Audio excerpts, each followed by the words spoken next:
Fala pessoal, beleza? Olha o que está acontecendo quando você tenta acessar o aplicativo do Caixa Tem. Você tenta acessar e não consegue, só fica nessa tela. Bom, o, é, isso para você perder, isso só para você perder tempo. Já é 3 horas e 53 minutos da manhã. Essa é a segunda tentativa que eu estou tentando acessar o aplicativo e não consigo.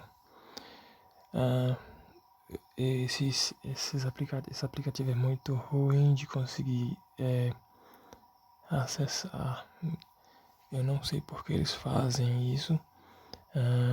Um servidor, esse servidor que eles colocam um servidor ruim, aí fica acontecendo isso, ele fica limitando a quantidade de pessoas que tá acessando o aplicativo.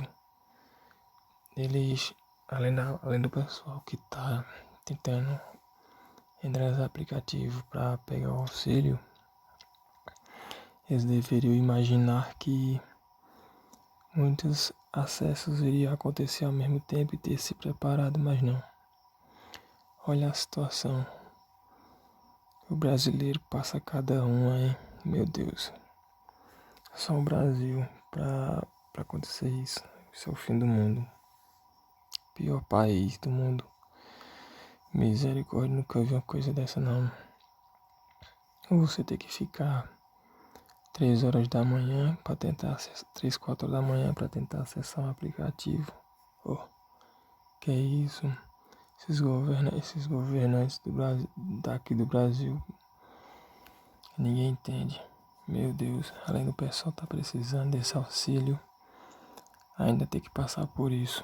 Valeu pessoal, se vocês gostaram do vídeo, dá um joinha, se inscreve no canal. E é isso, eu vou ver se eu gravo mais, vou gravar mais vídeo falando desse aplicativo. É isso aí pessoal, valeu.